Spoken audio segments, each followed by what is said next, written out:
চলুন ফিরে যাই আমাদের আজকের অতিথি কণ্ঠশিল্পী বাঁধন মোদকের কাছে।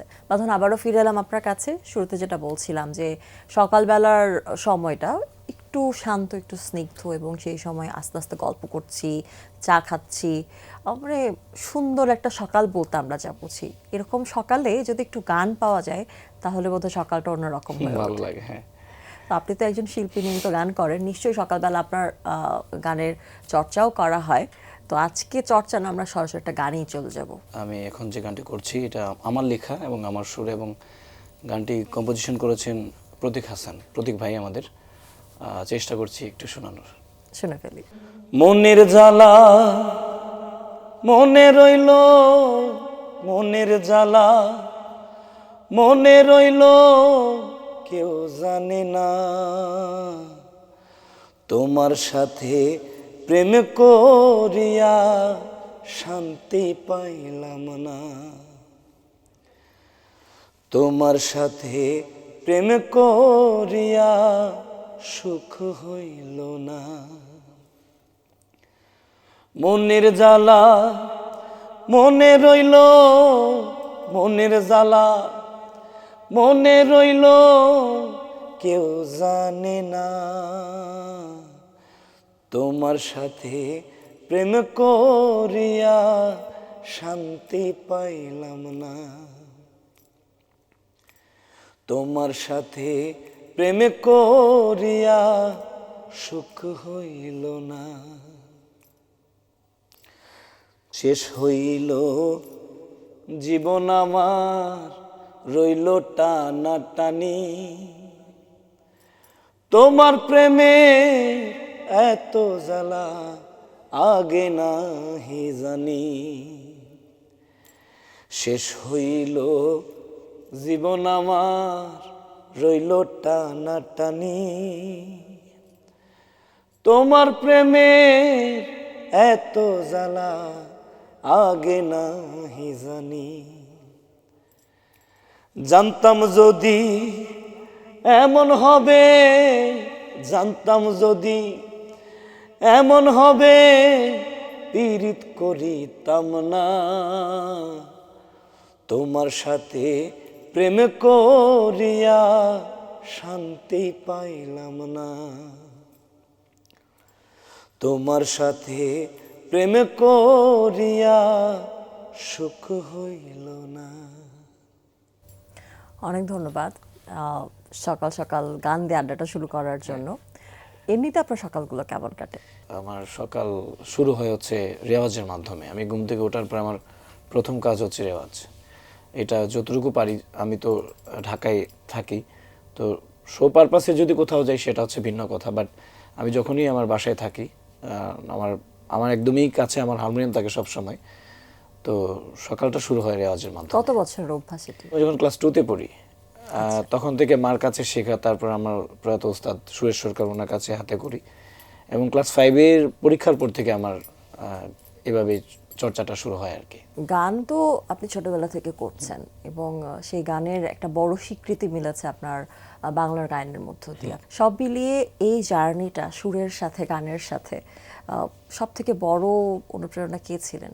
বড় অনুপ্রেরণা বলতে আমার পরিবারকে আমি ধন্যবাদ জানাই, বিশেষ করে আমার মা, আমার ভাই যারা আছে, এবং সবচাইতে কষ্ট করেছেন আমার জন্য আমার কাকা একজন আছেন, বিজয় মজুমদার। উনি তো উনি ছোটবেলায় বিভিন্ন জায়গায় আমাকে গানে নিয়ে যেতেন, এবং অনুপ্রেরণার অংশ হিসেবে আমাদের ফ্যামিলির বাইরেও আমার বন্ধুবান্ধব, আমার আত্মীয় স্বজন সবাই আমাকে সাপোর্ট করেছে, এবং পরিবারের সাপোর্টটা না থাকলে কিন্তু আমি এতদূর আসতে পারতাম না। আপনি কি সঙ্গীত শিল্পী হতে চেয়েছিলেন? আমি যখন 2013-তে আমি এসএসসি পাশ করি, তখন আমার জিপিএ 5 পেয়েছিলাম। তখন আমাকে জিজ্ঞেস করা হয়েছিল, সাংবাদিকরা জিজ্ঞেস করছিলেন যে কি হতে চাই।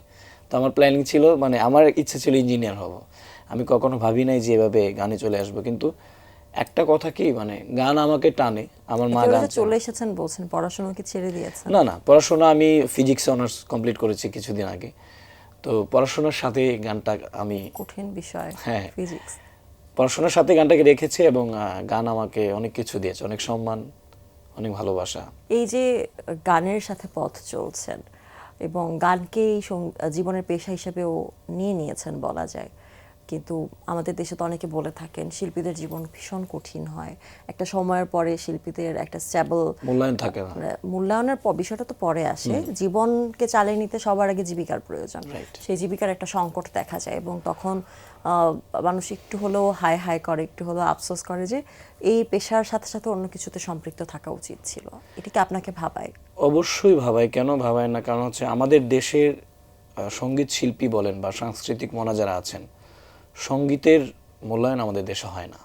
কথাটা তো অন্য হয়তো বা শিল্পকলার কি মূল্যায়ন হয়? আমি কেন বলি, কারণ আমাদের সিনিয়র অনেক আর্টিস্ট আছেন যারা শেষ বয়সে আমরা দেখলাম যে যারা আর্থিক, আপনি যে কথাটা বললেন, আর্থিক অনটনের মধ্যে গিয়েছে এবং চিকিৎসা করতে ওনারা টাকা পয়সা অনেক জটিলতা ছিল। আমার ক্ষেত্রে আমি বলবো আমি সঙ্গীতটাকে ভালোবাসি ফুল টাইম, আমি একজন মিউজিশিয়ান ফুল টাইম, আমি একজন সঙ্গীত শিল্পী। এর পাশাপাশি আমি অবশ্যই আমার চিন্তাধারা আছে কোনো একটা কিছু করার, না হলে এই বর্তমান প্রেক্ষাপটে এবং বাংলাদেশের প্রেক্ষাপটে সঙ্গীত নিয়ে বেশি দূর সফলভাবে আগানো যাবে না। আরটা অনেক কঠিন দিকে চলে গেছে, আমরা একটু সহজ করে এবার একটা সহজ গানে Right. চলে যাই।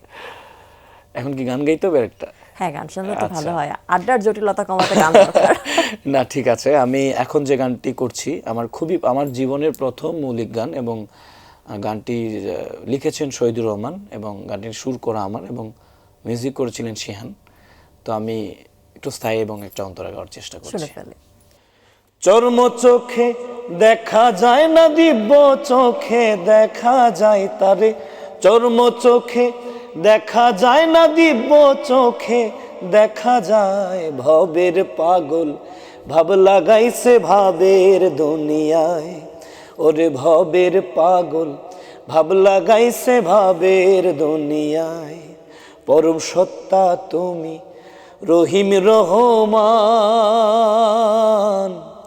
অধম শহীদুরে গায় তোমার গুণগান। পরম সত্তা তুমি রহিম রহমান, অধম শহীদুরে গায় তোমার গুণগান।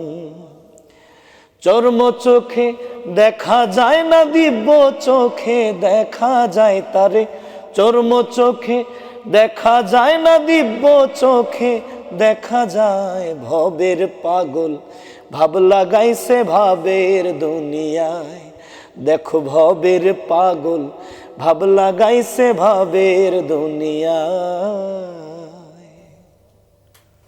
ভবের পাগল ভাব লাগাইছে ভাবের ভাবের দুনিয়ায়। দুনিয়া। এই যে ভবের পাগল ভাবের দুনিয়া, আধ্যাত্মিক ঘরানার গান, আপনার কি সবসময় আধ্যাত্মিক ঘরানার গান গাইতেই ভালো লাগে? আপনি নিজেকে যদি জানতে চান আপনি কে, আপনি নিজেকে জানতে হলে আপনাকে আধ্যাত্মিক ধরনের গান বলেন বা এই বিষয়টার মধ্যে আপনাকে ঢুকতে হবে এবং আপনি ঢুকলে পরে আপনি বুঝতে পারবেন যে আপনার নিজের জীবন বা সৃষ্টিকর্তা যে পৃথিবী সৃষ্টি করেছেন, আপনার কি কর্তব্য দায়িত্ব।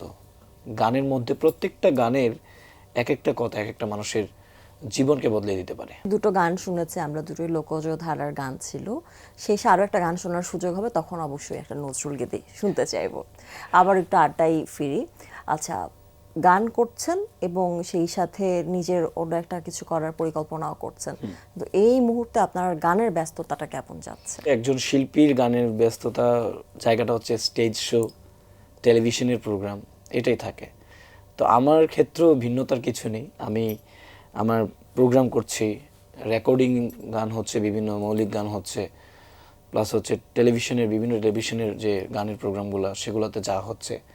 তো সেই ক্ষেত্রে ব্যস্ততাটা একটু আছেই আর কি। নতুন কোনো গান এসেছে কিনা নতুন রিসেন্টলি বা গান সামনে হচ্ছে আসবে? মনের জ্বালা যে গানটি করেছি এটা হচ্ছে আমার শেষ মৌলিক গান, মানে এরপরে আর গান হয়নি। রিসেন্ট আরও গানের কাজ চলছে, আমার নিজের কম্পোজিশনে একটি ডুয়েট গানের কাজ চলছে, আমি টুকটাক কম্পোজিশনও করছি। তো খুব শীঘ্রই গানটা মুক্তি পাবে। রিয়েলিটি শোতে থাকার সুবাদে আপনার যেটা হয়েছে এবং আপনার সতীর্থ যারা আছেন তাদেরও এই সুবিধাটা হয় যে অনেক গুণী মানুষের সাথে সরাসরি কথা বলার সুযোগ হয়, তাদের মূল্যায়ন পাবার সুযোগ হয়, তাদের সাথে গান গাইবারও সুযোগ হয়। অবশ্যই। তো আপনার রিয়েলিটি শোর জার্নিতে আপনাকে সব থেকে সুন্দর স্মৃতি দিয়েছে এরকম যদি কোনো গল্প থাকে? আমাদের বাংলার গায়নে তখন আমাদের তিনজন জাজ ছিলেন, বাংলাদেশের প্রখ্যাত তিনজন কিংবদন্তি, শ্রদ্ধেয় শওকত আলী ইমন স্যার, শ্রদ্ধেয় ইমন শাহ স্যার এবং শ্রদ্ধেয় কবির বকুল স্যার।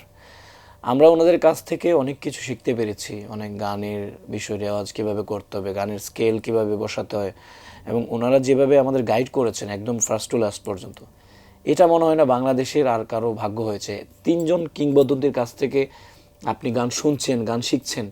একটা রিয়েলিটি শো তো শুধু গান করার জন্য না, এখানে আপনি যখন যাবেন আপনি একজন মানুষ হিসাবে, এখানে মানুষ হিসেবে তৈরিও এখান থেকে বের হয়ে আসতে পারবেন। তো আমি নিজেকে ধন্য মনে করছি যে বাংলাদেশের ত্রিরত্ন বলা হয় 3 জনকে। আমি ওনাদের কাছ থেকে অনেক ভালোবাসা পেয়েছি, অনেক সাপোর্ট পেয়েছি, অনেক কিছু শিখেছি, এখনও শিখছি। এবং সবচেয়ে বড় কথা হচ্ছে আমি শ্রদ্ধেয় শওকত আলী মুনসার, আমাদের জীবন্ত কিংবদন্তি, ওনার কাছে আমি কম্পোজিশন বা মিউজিকের বিষয়টাও শিখছি, ওনার অ্যাসিস্ট্যান্ট হিসেবে এখন আছি। আর বা মানে রিয়েলিটি শোতে আসা থেকে শুরু করে এখন পর্যন্ত আপনি সেই সুবিধাটা ভোগ করে চলেছেন বলা যায়। ওনাদের দয়া এবং ওনাদের কৃপা, সত্যি কথা বলতে গেলে। সুন্দর পথ চলায় আপনার জীবনটা চলে যাচ্ছে, ভবিষ্যতে নিজেকে কোথায় দেখতে চান?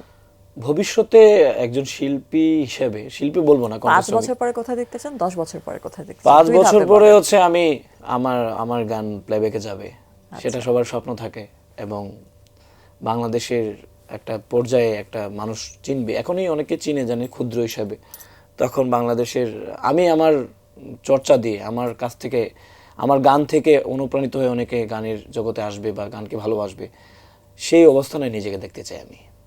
আর তারপর 10 বছরে? 10 বছরে একজন শিল্পীর কি থাকতে পারে? একটা ভালো কেরিয়ার, ভালো একটা অবস্থান, সবাই চিনবে, জানবে, ভালোবাসবে, সম্মান দেবে। একজন শিল্পীর এর চাইতে বেশি চাওয়া পাওয়ার থাকতে পারে না। সত্যিকার অর্থে এই বিষয়গুলো আমাদের সবারই মনে সুপ্তভাবে থাকে, সকলের প্রত্যাশায় থাকে, হয়তো বা আমরা সরাসরি এই বিষয়গুলো নিয়ে কথা বলি না বা একটু হলেও আড়ালে রাখি। রাইট। আশা থাকবে আপনার প্রতি, আপনি জীবনে যে স্বপ্নগুলো দেখেছেন, যেভাবে জীবনটাকে গুছাতে চান, ঠিক সেভাবেই যেন আপনার জীবনটা সুন্দর এবং সমৃদ্ধিতে ভরে ওঠে।